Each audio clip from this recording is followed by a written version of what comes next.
Would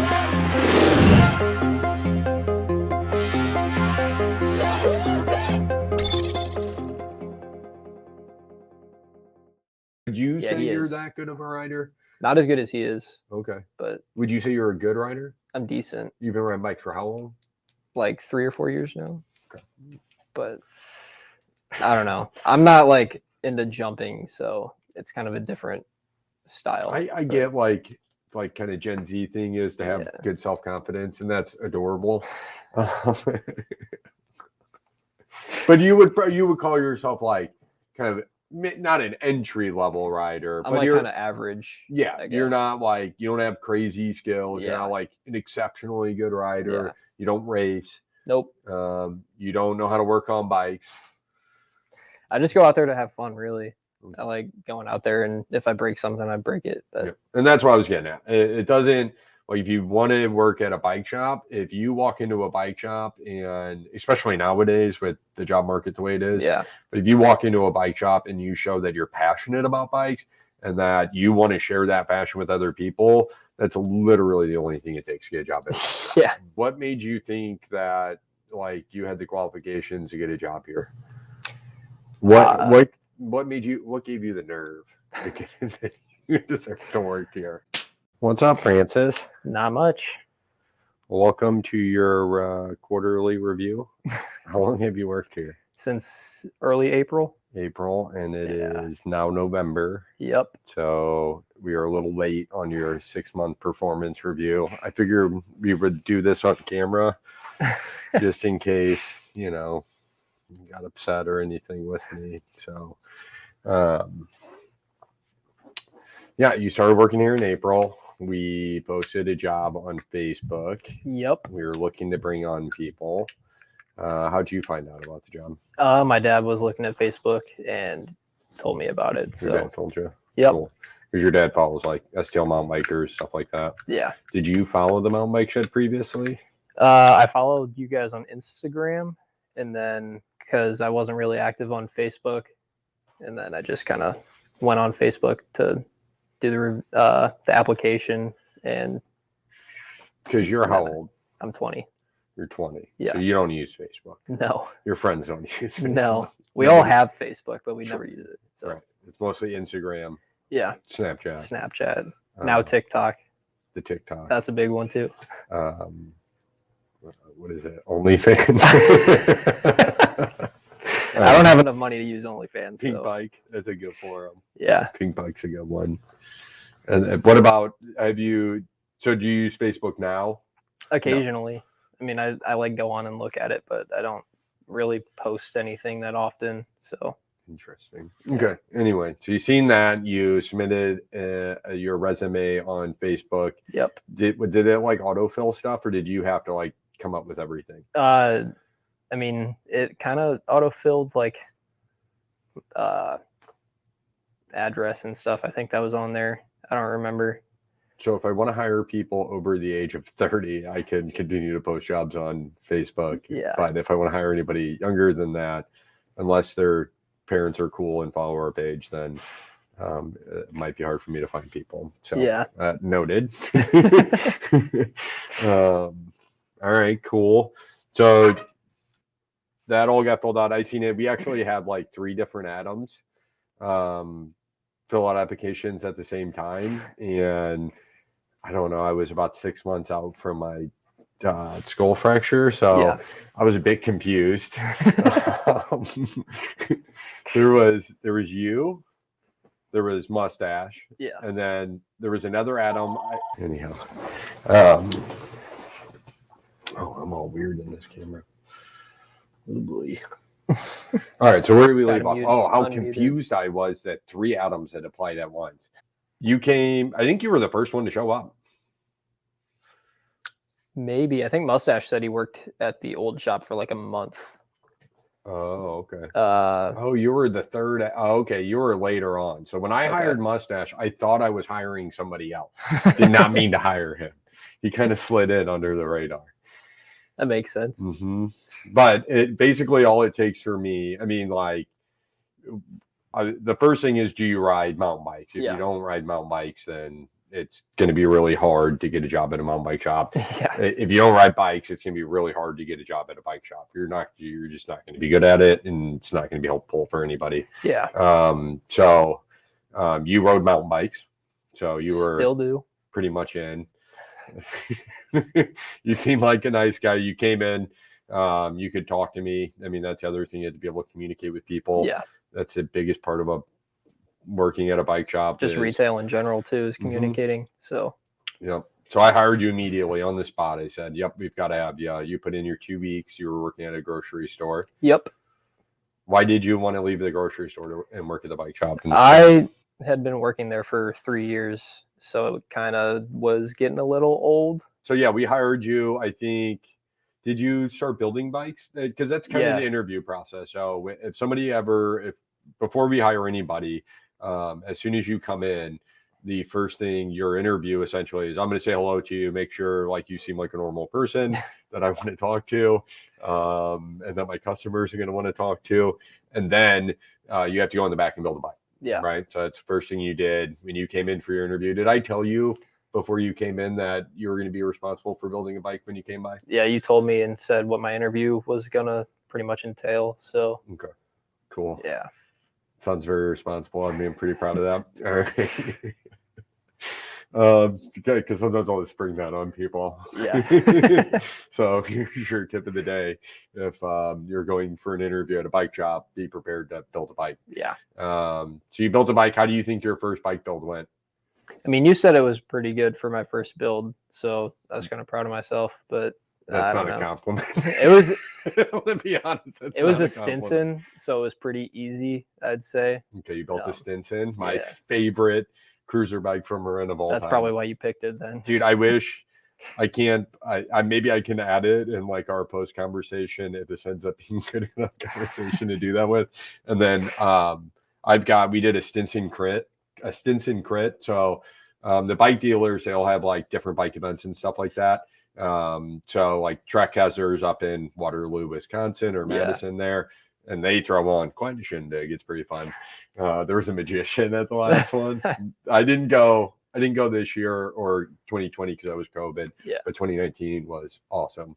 And but anyway, we went to Marin in 2018, maybe end of 2018. So we flew San Francisco, Marin County, where Marin Bikes is located out of. Yeah.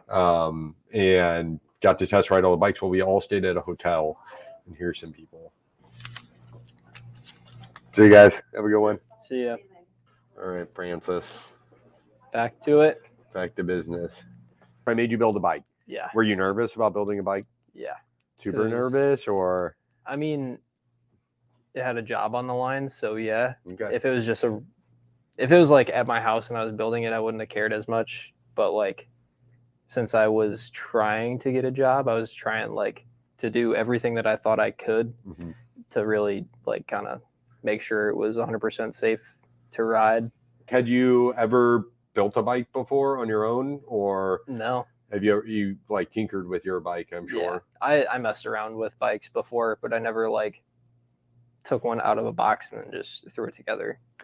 That was a first for me. So were you the only person in the stand, or was Don working in the stand at the time? It was Jack. Jack was here. Jack was here. Yeah. He was kind of helping me through it if I was screwing something up, but cool. Yeah. So, but you basically had to figure out on your own. And that's the objective. And that's, I don't ever expect, when I have somebody come in to build a bike, I don't ever expect them to be able to do it perfectly or right. Even, I try to just see, okay, what level is this person at? Can they kind of problem solve? Can they sort things out? And then, we plan on, and I'm sure your bike, we went back through completely. Yeah. But it looked like a bike when you were done. So that was good enough for me. You seem to have known where things on a bike went, kind of knew your way around that. So that's what it proved to me. Did we try having you be a bike builder? Because I know during that time we were hiring because we had a ton of bikes come in and we were in urgent need of getting more bikes built. For a little bit, I think maybe you had me build like 5 bikes max. How did that go? I don't really remember. It didn't go well. No. You'd still be building bikes. Right? Yeah. Okay. you got to know where your strengths and your weaknesses are. I think, Yeah. it very quickly became clear that you were really awesome at talking to people. So instead of, even though I kind of really needed guys to build bikes, your role was definitely out here and you did really well with that. And then you're also super good at organizing. And bike shops always need people who are really organized. Yeah. I got kind of like OCD, so yeah, bike shops are chaos. Yeah. Dude, I've never been in a bike shop that wasn't like, we try to do our best here, but even that, we have over 250,000 SKUs. Yeah. And there's we have 50 different bottom brackets in stock, and we have, you know what I mean? It's so crazy. There's so much stuff. And that's with that phone call, that should have been an easier, I'm distracted that we were recording and stuff, or I would have been able to locate that really easy. But yeah, we have so many things, and that's the other thing, that's a suspension tool he was calling about. Well, that's the Fox one, and RockShox has theirs, and Park has their version. You don't have to use the specific one. Yeah, it is good if you're, you should definitely not just use a regular socket. You need something that's flat and sits flush so you don't mess things up. But yeah, I think it's really hard. So you mountain biked. What made you think that you had the qualifications to get a job here? What gave you the nerve to get to work here? I don't know. Cool I was looking for a new job anyways, and it kind of just, since mountain biking is literally my only hobby, it kind of just fell perfectly into place, I guess. And then I don't know, next thing I know, I had a job. How did you learn stuff about biking? Just by doing it, watching YouTube.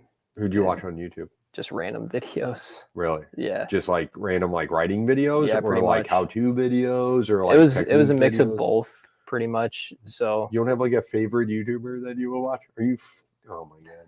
What about on TikTok? Do you have a favorite TikTok mountain biker?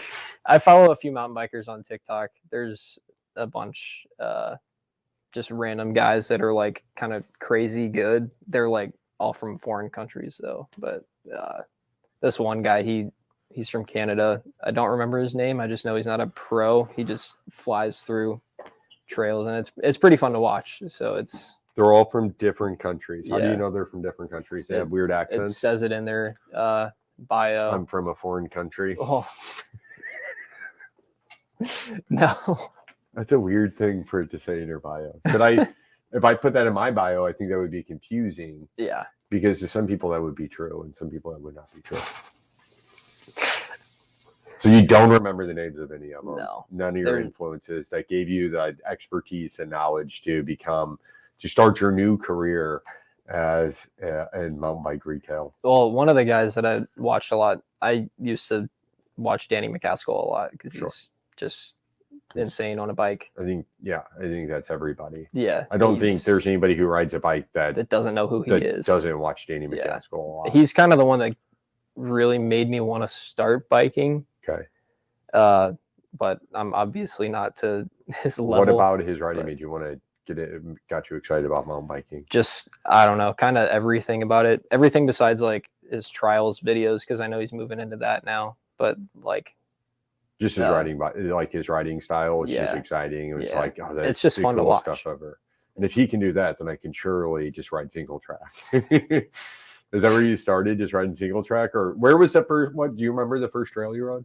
The first trail I rode was Grot Peter, and then the first the first kind of serious trail I rode was Bluffview.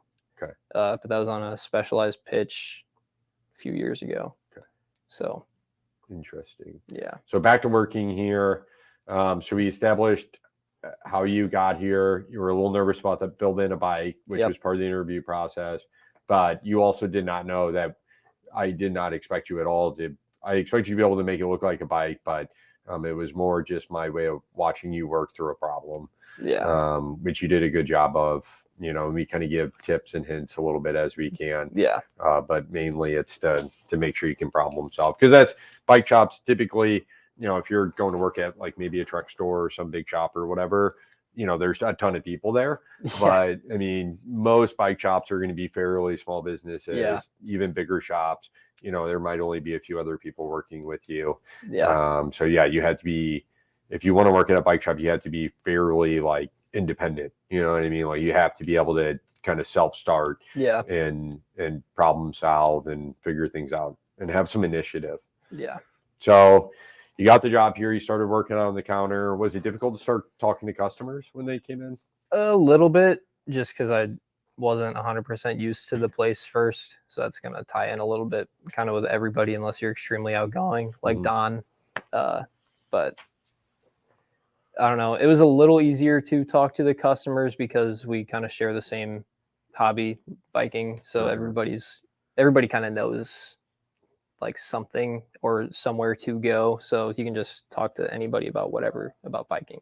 Yeah, I think that's why I love the mountain bike shop. I wouldn't Yeah. own any other, or I wouldn't work in any other retailer, just because like the people who come in here are always like just such chill people typically. Yeah. Like anybody who rides a bike, whether it's a mountain bike or if it's a road biker or you just like cruising around on little gravel trails here and there and having fun. Like people who get out and ride a bike just are different. Like they're just chill people. I don't know. They're a lot easier to talk to than super fun grocery store. And especially mountain bikers. Like let's be honest. Like specifically mountain bikers are very like laid back, like understanding, kind of go with the flow. Like really mountain bikers especially, and that's why we decided to be the mountain bike shed and not just like the bike shed, because we wanted to specifically draw mountain bikers here. And I mean, really the goal was to be a home for mountain biking where people could talk mountain bikes and ride trails in our parking lot and do all the things that you can do now. So and all the gear we have. Got a lot of over 250,000 SKUs. Dude, so crazy.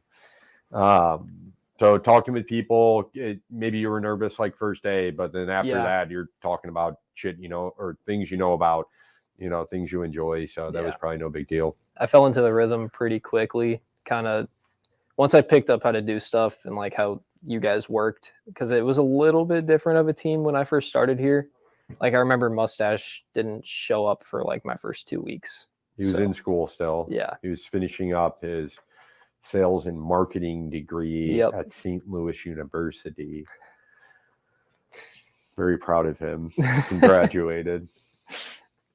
But yeah, once I fell into the rhythm, it was pretty easy to kind of do stuff around here. So did I give you any advice on how to talk to customers or what to do when you interact with them? A little bit, yeah. I remember you handed me that Trek card. That wasn't too long ago. Okay. Kind of how to greet a customer, like ask if they have anything that they need help looking for, stuff like that. So yeah, that is a cool thing. We're a Trek dealer here. So Trek has really awesome training programs for their employees. Ton of videos, like a wealth of knowledge. Yeah. I mean, thousands of videos of just different things about getting your job done. So if you end up working for a truck corporate store or, an independent truck dealer that uses their stuff, then that's going to be available to you. So you'll get some on the job training with that you can do on your own time, ideally. And then Fox has it. All the kind of major players in the bike game all have all these training videos that you guys watch, and then you get better discounts on gear. You guys get better pricing on stuff than I get. Yeah. I don't understand. Yeah. But yeah, so have you, now I know Mustache is big on, he's watched all the Fox videos. Yeah. Is there any videos that you particularly like training wise that you've dealt with? A lot of the Trek ones, they kind of show you how to get in depth with a bike if you're working on it. Yeah. Those ones are really nice and helpful. And even if you're not trying to like do the quizzes per se, they're just like kind of cool to watch too. Yeah, they're good. Gary Fisher does a bunch of the track ones. Yeah. So much fun. They've got like a few of the ladies that do cross country racing on there. Their names are slipping me right now, but a lot of really cool different people. The Gary Fisher ones are obviously the best. Oh, Brendan Seminook does a few of them. Who else has got a couple in there? Cam McCall. I was about almost said Camzing. That would be cool. That would be pretty cool. Yeah, I'll watch it. I just recently came across a video. Cam went and hiked Chubb Trail with me, and Linda went with us. Yeah. And there was like a little double at the time there with a little gap, like 4-foot gap. Yeah. And like Linda, I had been like, I could get her to jump off of things, and she would used to mountain bike with me a lot. Yeah. And but I couldn't get her to like jump long distances. And then of course Cam started like rooting her on, and then finally got her to run and jump the entire gap and land it, dude. It was pretty dope.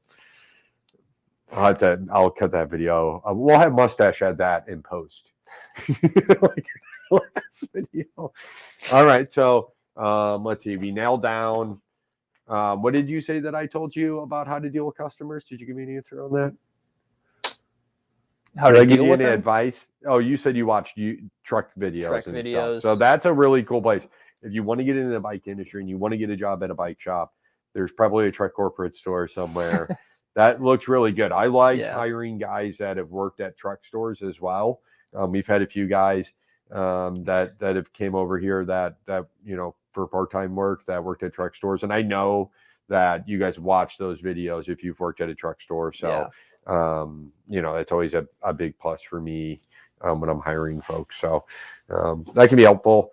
Park Tool, if you're going to watch like actual repair videos and you want to learn how to work on a bike and Park change Tool's things, good too. then Calvin from Park Tool, there's no better videos. I mean, there might be better videos out there, but consistently good, solid, trustworthy information that's well thought out and tested.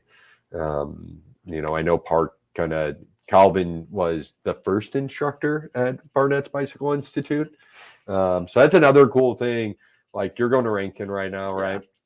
You're going to work on like HVAC units or something? No, or... I'm going to be an electrician. So I'd be just working on like robots and stuff. Yeah, I guess people don't know what Rankin is. So nobody will find that funny except for me. And people who know what Rankin is aren't going to find it funny either. But there is Barnett's Bicycle Institute. That's out in Colorado Springs, Colorado. I attended school there. I did like a 2-week class. It was really awesome, super fun, hands-on stuff. It's in a classroom. There's like my class consisted of like 20 people from all over the world. We had some Canadian, or not all over the world, sorry, all over the U.S. And a few Canadians were there as well. But yeah, it was a ton of fun and learned a lot. I think a lot of it, you could pay the $4,000 or whatever to, that was all inclusive. That was like, I paid $4,000 or $4,500, $3,500, $3,000, $2,000, who knows? There's numbers all over the place, but probably around $4,000 for the 2-week course. And that included my hotel there. And then the school. That was it. I had to feed myself and get myself around. But the hotel was within biking distance or walking distance. So some people did that. I drove my STI out there. I drove on the Continental Divide. I got stuck all night. And I had to get rescued at 6 a.m. But hey, it was right on like my one day off because you go to school 6 days a week. Yeah. And then I think they gave you Sunday off. So Sunday was going to be like my day to like relax and go ride because the school's actually really intensive. Like you get there first thing in the morning, you're there till, I want to say we were there till like 6. I want to say it was like 10-hour days or something. Damn. And then like, you're reading, instructions, then going and doing and reading instructions and going and doing. It's all timed. Like they take it super serious. But long story short, Calvin was, I believe, don't quote me on this, but I believe he was the first instructor there. That's cool. So then Park still reaches out a lot to kind of do tool testing and things like that because Barnett's has obviously a big workshop area, and they have John Barnett there, who started Barnett's Bicycle Institute, and he owned a bike shop in Colorado Springs and said, I need better employees. What do I do about this? I don't have guys that can work on bikes. How do I sort this out? And I guess that's why he started the school. So it's a crazy Adobe program. It's pretty fun. It is a wealth of knowledge. It is a lot of fun. I think it's worthwhile. I think it's an awesome experience. If you're into bikes and if you're getting out of high school maybe, or maybe you don't plan on going to college and you want to do something and you've got a grandmother who will give you $4,000 to go hang out in Colorado for 2 weeks and mess around with bikes, it's awesome. Yeah. It sounds like fun. Or me, it was a business expense. So that was fun. I just had to sell a lot of bikes to pay for it. But no, I think it was worthwhile. It was neat to do. And that's definitely, if somebody comes into my shop and they tell me they've been to Barnett's or down in Arkansas, the community college down there has got a program that you can do. Any of those kind of things. If you walk in my door and, you don't look like a bum, Mustache has his name because Mustache looks like a dirt ball biker. He's got long hair and a mustache. So, unfortunately that kind of fits here. And obviously Mustache is a really nice guy. I don't think we have any videos left of him. We've talked about him now so much. The first 3 live streams, I deleted those. And then he's abandoned us for the last week. And we don't know if he's alive or not. He was supposed to check in on last Tuesday's stream. But he never to this day, I've still not heard from him. So I hope he's all right. I've heard from him. He rented a Santa Cruz high tower today and scratched the stanchion on the fork. So you're just gonna throw him under the bus. Yeah, man. He threw himself under the bus by telling me that. So he is pretty wild though. Yeah. He does constantly I'd say maybe every other week he's got a different sling or something going on. Yeah, it's I don't know how he deals with all the injuries he comes out with, but it's so he's a really good rider. Would you say you're is. that good of a rider? Not as good as he is. Okay. But would you say you're a good rider? I'm decent. You've been riding bikes for how long? Like 3 or 4 years now. Okay. But I don't know. I'm not into jumping, so it's kind of a different style. I get kind of Gen Z thing is to have good self-confidence, and that's adorable. But you would call yourself kind of not an entry level rider, I'm but you're kind of average. Yeah, you're not you don't have crazy skills. Yeah. You're not an exceptionally good rider. Yeah. You don't race. Nope. You don't know how to work on bikes. I just go out there to have fun, really. I like going out there, and if I break something, I break it. But yeah. And that's what I was getting at. It doesn't. If you want to work at a bike shop, if you walk into a bike shop, and especially nowadays with the job market the way it is, but if you walk into a bike shop and you show that you're passionate about bikes and that you want to share that passion with other people, that's literally the only thing it takes to get a job. Yeah. And bike shop will find something to do with you. And if they're not hiring at the moment and you walk in your local bike shop, I mean, you could be a pain in the butt person, and there's a reason why they're telling you that they're not hiring. So keep that in mind. Do some self-evaluation there. But even if they're not hiring, if they're good on flushed on staff, because I mean that's the thing. People why do you work at the bike shop? Because you like bikes, right? Yeah. So it is an interesting job. It's why I'm here. Everybody's here because we like bikes and we like the people maybe not the people we work with per se, but we do like the people we get to work with. Yeah. So to break it up. No, we all like each other. Yeah. We're pretty easygoing. I kind of look at this place like a little family in a way, just because it's so small. There's only 4 of us here, so it's kind of easy to get along with everybody. If we're family, are we like cousins? Probably like second cousins. Second cousins? Yeah. Okay. I like my second cousin a lot, actually. Yeah. I got 2 really cool second cousins, Matt and Trevor. Trevor was 4 pounds, 2 ounces when he was born, but it was all head. So he just had this gigantic head and a little itty bitty squirrel body, but a big watermelon head. And then his brother Matt is a gigantic man, and he's hairy as all get up, and he's got a John Deere tattoo on his shoulder. Oh, I'm hitting the mic. He's got a John Deere tattoo on the back of his shoulder, and then his wife will shave a path to the tractor in his back every so often. So they're fun. The only 2 people I let drive my STI when I got it. So I'm glad we're second cousins. Yeah. I trust my second cousins. I think they're great people. I also like my regular cousins too. Yeah. So, all right. Yeah, I know. I thought it would be cool to talk to you maybe about how you got the job here, just so kind of because I remember before I opened the shop, I kind of considered maybe I need to get a job at my job first. I decided against that for obvious reasons, but I was like, all right, well, what makes me qualified to get a job at a bike shop? So like I didn't really know how to get my foot in the door working in the bicycle industry, and the shop's going to be the easiest way to do that. Yeah. So basically, go in, be a nice, friendly person, don't be a pain in the butt, and just be passionate about bikes. Yeah. Be understanding, kind of, if they're doing stuff, be cognizant of that if you're going up and talking to them, and then let them know that, like, hey, I think it looks like you guys have a ton of fun here or whatever. I would love to be part of the team whenever you guys got an opening or something. Let me know.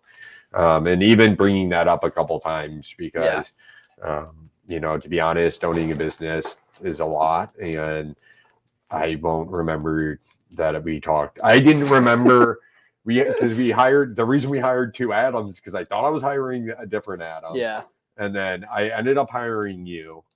And then, then I was just completely confused on who was who. So everybody got different names.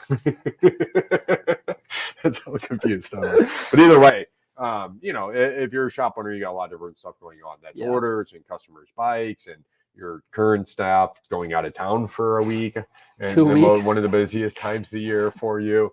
Just as soon as you start streaming and doing the thing he's super good at, that's all right. I'm sure he'll have a job when he comes back. So he'll have a job. But no, I thought that was cool. I ended up working. There's a place called St. Louis Bicycle Works. Have you ever heard of St. Louis Bicycle Works? So SLB Works is pretty cool. It's a charity. People donate their bikes there. So if you have an old bike, it's in Soulard in St. Louis. And then they will they'll either fix the bikes and then sell them, or if it's a kid's bike, they have kids programs where they give bikes to kids. Or if it's a bike that's not fixable, maybe they'll look at it and then we would pull some parts off that we could use on other bikes and then scrap the rest of it. Or if there was none of that happening, we would take them all over to the Lemp Mansion and store them in a cold, weird dungeon thing.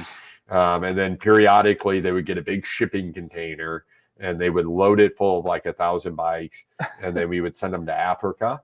And then over in Africa, there's a charity over there that then takes them all these bike parts and then makes things with it. So whether that's like gear drive things, maybe they make a wagon, maybe they make more bikes, maybe they can use all the different stuff they have. So that they send all those bikes that can't be resold or fixed there. So that's how. Am I boring you? No, I'm just. You don't like my story about B-Works in Africa, third world countries? Oh, yeah. Don, yeah. This is how good Francis has got it. Good Lord. Yeah. I think that's it. You just have to be a nice person now. Pretty much. Do anything. Don? Yes. What do you have like I think if anybody's watching this point of the video, it's maybe a younger person who's really into they're into bikes, or like they're trying to get a job. Do you have any good because you used to own a shop? Yeah. So what did you look for when you hired somebody? Because I think a lot of kids are nervous to just walk into the shop and be like, hey, I want a job. I can tell immediately the difference between somebody who wants to work at a particular place versus somebody who just wants to work. Mm-hmm. So like if the guys I hired were guys that were like, I want to work for you. I'm like, yeah, but we're not hiring. He's like, yeah, well, I want to work for you. And I'm like, why? And they're like, well, I like the shop. I like the thing. I like the background. So ultimately what I look for heart, just a little bit of heart, teeny tiny bit of heart. So if you got heart, then ultimately that won me over. Not that I want to turn this into like I don't want to turn it into like hating on Francis's generation of kids. It's fine with me. I don't really like everybody else anyway. So, but and maybe it's just the workplace is changing slightly, but I see a lot of young people overdoing the confidence thing and overshooting. You're better off saying to humble until you don't know something and know more, or sit there and be like, I don't know, but I want to know, means a lot more to somebody than you telling me you know something. It's like, well, I haven't even told you. How do you even know? So, and that's kind of more of an extreme example, but you have to watch doing that as an employee or when you're working for somebody or anytime you're trying to get, whether it's a paycheck or knowledge or anything from anybody, is don't ever pretend like you already know everything, because then whoever's talking to you and trying to actually teach you, they're just gonna be like, all right, well, you're wasting my time. Like a lot of times too, it boils down to somebody's drive. Like we don't do this for the money, right? We don't. Nobody does this for the money. We do it because we like to do it. Like the reasons I've had to fire people were for similar reasons of ego and pride. Yep. It's like most of the time it's not like actually like, oh my God, you did something so horrible and irreparable that we have to fire you. It's like, hey man, you did something a little weird and like you're totally denying it, or you're totally like skating up on it. It's a pride thing. So ultimately when you get let go, you should look at you should take stock in yourself, you know. But like that's not just here or there, that's everywhere. Yeah. But I mean also I'm 36, you're 34. Yep. Okay, so like our generation, we got picked on every day in every job we ever were in. Like everybody yelled at us. Like, you suck. Yeah. And like now we say that we can't do like I've made a dude cry. Like don't make people cry. Like that's ultimately the goal in our industry is try not to make your dudes cry. Right. Francis, have I made you cry yet? No. Francis hasn't cried yet. No. I avoided asking Francis what he thinks of us. Do you want me to answer that? Yeah, screw it. Let's do I- it. We're coming towards the end of the stream. I can cut it at any moment. I don't have anything bad to say about you guys, so Here, I'll plug my ears. Go ahead, Francis. I don't have anything bad to say about you Just guys. say old, get it over with. Right. It's cool, man. You guys aren't even that old. It's like See there, he's looking for a raise now. Mhm. He's No. he's I already gave him our age. I don't know. Ultimately, it's kind of one half dozen the other. If you like bikes so much that you want to come to a bike shop, we'll see that. Yeah. Anybody's going to see that. The owner's going to see that. They're going to pick you out from 30 other people. They're going to say that guy wants to work or girl wants to work at this bike shop. And ultimately, you get that job based upon your heart and your merit and what you look like as far as your skills and your competence. Show up and have heart. Yep. And sometimes it means staying late. Sometimes it means coming in early. Sometimes it means, like having to go do other stuff. But like it just You are wasting your breath with those words, buddy. Those days are long gone. Oh, you make me laugh. One time I had to make one of my guys. This is how you can tell Don hasn't hired anybody in like 2 years. Yeah. Just how much it's changed. It reminds me of how much mountain biking's changed. It's as much as mountain biking's changed since 2017. That's how much the job world It has has changed. been a very weird run, I'd say, because I don't know how to hire people at this point. Because like I don't even know if people want to work. they don't. They just want money now. I don't even That's what know. it is, yeah. Kids my age. I just don't know want if money. that's wrong, but I think everybody's just kind of catching up to where me and you have been for the last like 10 to 15 years. Yeah, 10, 15. Is like, because mine happened to me in 2008 when the last recession went The down. first one. Yeah. And I like lost my job and I had like a union gig. I thought I was going to be like well off. Journeyman. Yeah. And that didn't happen. Yeah, well, I mean, honestly, like, how would you be able to survive in that industry? I mean, you could, No. but like, you wouldn't want to because mentally, it's very difficult to do the same thing every day. Well, I watched the guy, and I was in foundation, so I'm not talking about all trades, I but know that one. foundation guys and roofers are two, kind of difficult Rough. long-term plans. Yeah, it's not. And I loved it, but we had a few older guys on the crew, and they were beat up. Salty. Yeah, it was not a good life for them. So, and then the recession hit, and then I had an explosion go off my face, and I was like, I'm gonna do my own thing. And then so I did that, and everybody's kind of on the That's I'm not a gonna do my metaphor. own thing. You literally had an explosion in his face. Yeah. There's a metaphor there. Yeah. I like that because everybody's got a real shocking event that has changed the course of their life. You know what Francis hasn't had yet? A That shocking event to change the course of his life. Should we remove his foot? I don't want to do that. He looks like he's pre-diabetic. I feel like we could just load him up with candy and his foot will just fall off. I mean, I'm busy. I don't know about you, but like I've got a guy. Like, I mean, we ain't got to do it. Francis, no, I don't want to ask that question. We've already cut him off when he asked what he thinks of us. Hey, what do you think about it? Yeah, that's great. No, well, I'll tell you what I think about it. Let me know you about you punk kids. That's great. Well, he's like, well, why don't you go to that AC/DC concert, you old guy? Like, you know what? Fine, I will. I'm just kidding. So do you think we'll end on actually talking about bike stuff again? Do you think you'll always like have a part-time gig at a bike shop, like even once you get a real job? Maybe, if my time allows for it. Yeah, if my time allows for it, then I'll try. But I don't know how that's gonna go yet. I would call myself Johnny Applebike. No matter what, if I see a broken bike, I'll probably think about possibly fixing it. So, that's like Doug, who works at the shop. Doug actually got his job here. He's actually an HVAC guy too. He is an HVAC guy. Yeah, Doug's an HVAC guy, and he came in as we were building out the original shop back in 2018. And he introduced himself, and that was exactly why he's worked for me for 3 years, and it has become a really good friend. Has been because he walked in, he was just like, "Hey, I ride mountain bikes, I live in the area. In college, I kind of helped out at a couple bike shops here and there. So if you need help with anything, just let me know." And I was like, "Oh yeah," and I pointed. There was like 100 bikes in the back. I was like, "All those need to be built by like 3 days from now." And then he got on it, and then he just kind of fills in, works part time. Yeah. Sometimes you won't see him for a couple months. Sometimes I'll use him a bunch of days in a row. But it's kind of mysterious. Yeah. Just pops in whenever. But... And I think bike shops have a lot of those guys. I think that's pretty typical as well. So even if like you have a job that you love and you just are looking for something to do on the weekends, you can get a discount on bike parts, and you can learn more about bikes and meet people who ride bikes.